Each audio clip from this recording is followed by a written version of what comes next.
Hey guys, how's it going? All right, guys. I just want to tell you the deal with my car. I got it fixed, got it done. It's working. I just want to tell you. Yesterday, I was at the laundromat doing laundry. Parked my car. Must have been there for maybe like an hour or something like that. Got back to my car, tried to start it, and my car wouldn't start. I was in there for an hour, so I'm pretty sure. I was pretty sure when that happened. I was thinking maybe it could have been the battery, but I was pretty sure it wasn't the battery, since the battery was changed up. It was changed up a couple years ago, 2 years ago, and they should last at least 4 to 5 years.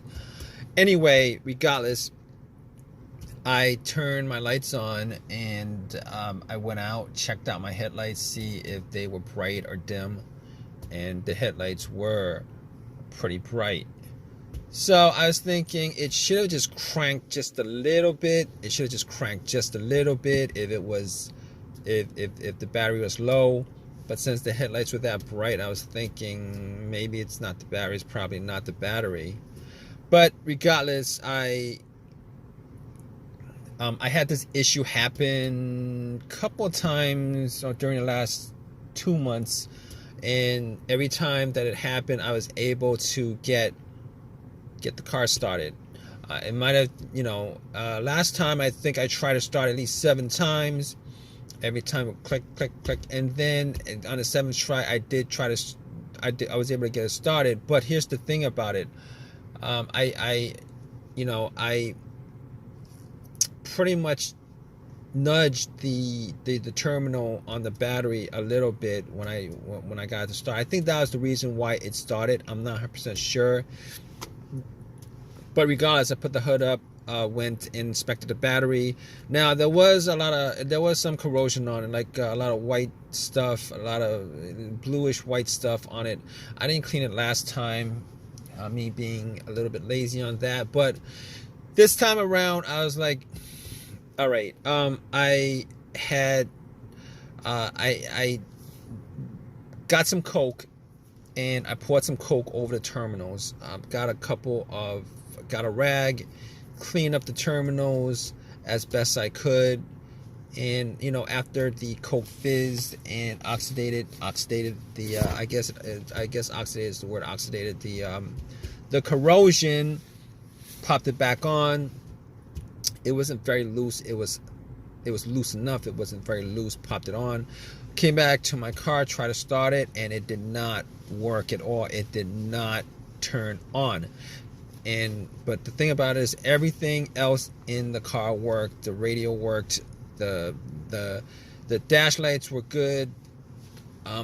Blow motor was good. Everything was working normally. Remotes, the remote for the doors, security, alarm, whatever. Everything else worked.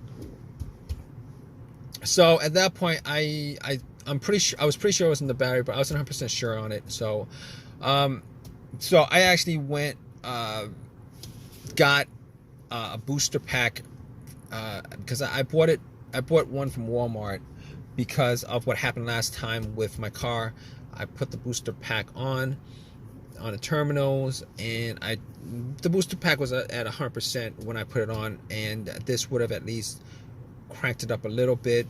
I would have at least heard some movement, some sound from the engine. So basically, I put it on, try to start it, and it didn't do anything. Had the same thing, heard a click, tried it again, heard a click. All right, so at that point, I knew that it wasn't the battery. I knew that it wasn't the alternator, because if it was the alternator, it would have started. It would start up, and then once I took the power pack off, it would have just died off.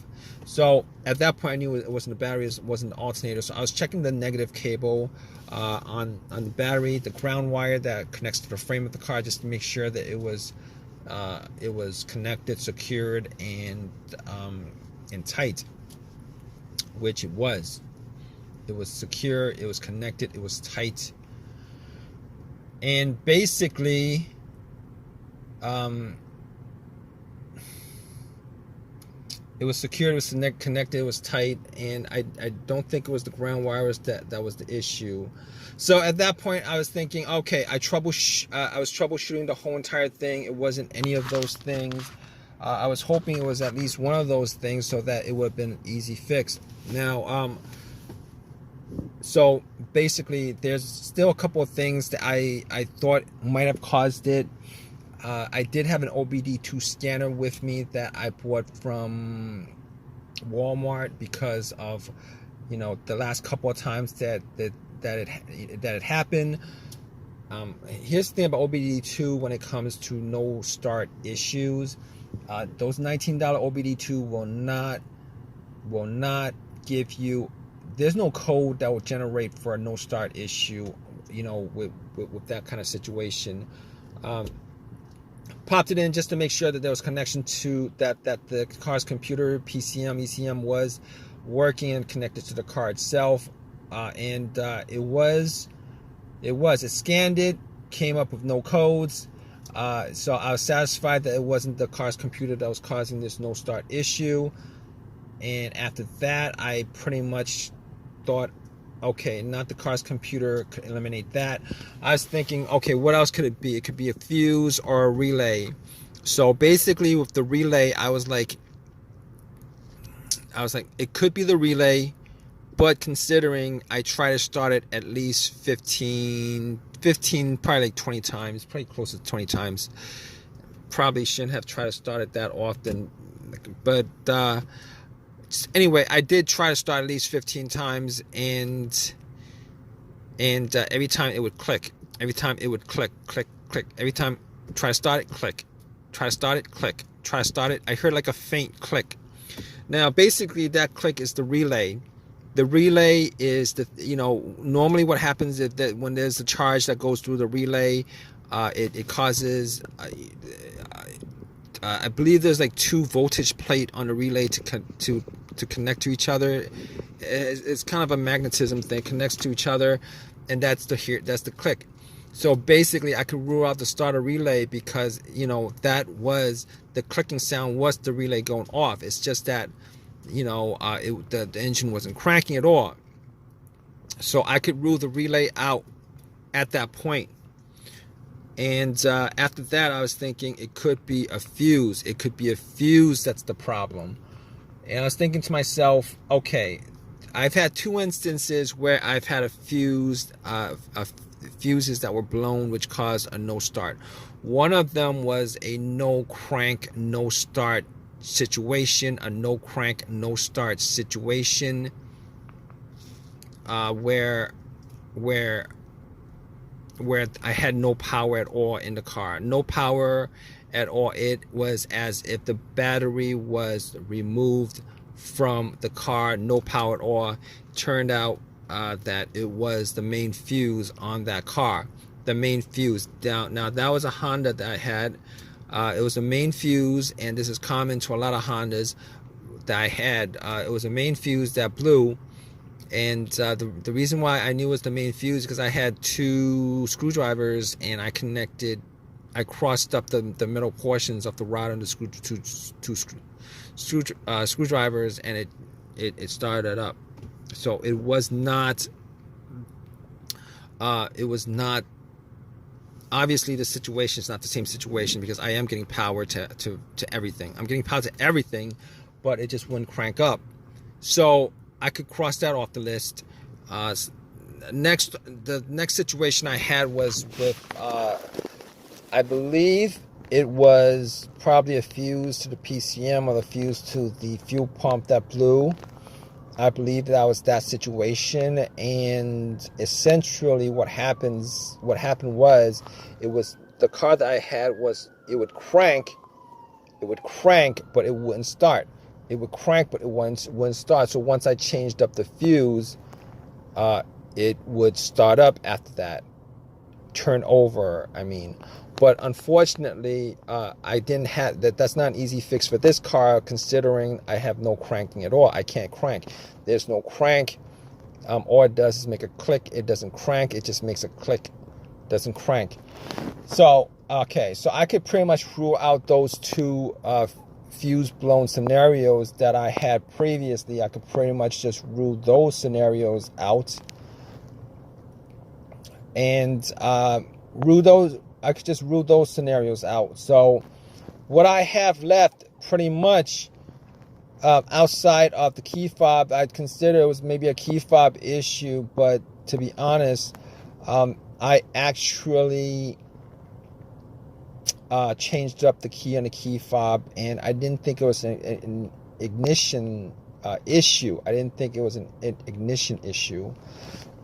So I was thinking to myself, okay, it's probably the starter at that point. It was probably the starter at that point, considering it has all the symptoms of starter going out.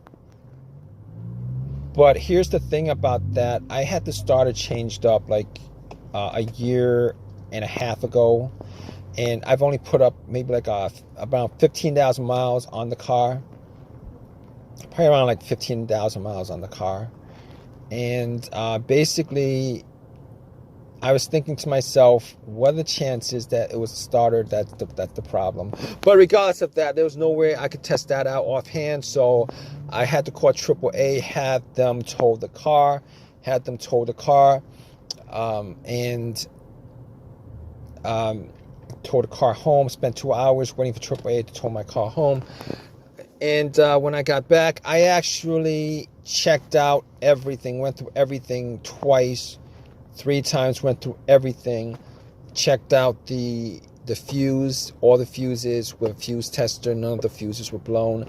As far as the relay was concerned, I actually used a bump test with a pin to the 2 sockets on the relay.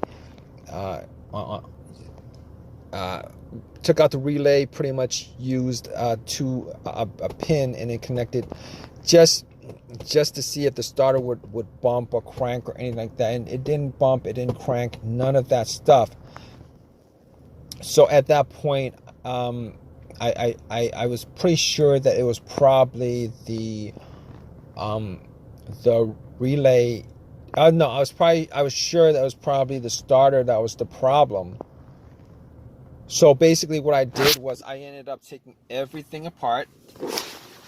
I ended up getting to the starter, and after I got to the starter, I actually connected a wire from the positive of the battery terminal straight to the solenoid, one of the terminals on the solenoid. And just to see whether I could bump it, I could not bump it. It did not start at all. So at that point, I was like I was 100% sure it was a starter. So I took the starter out, went to AutoZone, had them test it, and the starter did not work at all. Granted, it was a rebuilt starter. So cut to the chase. I got another.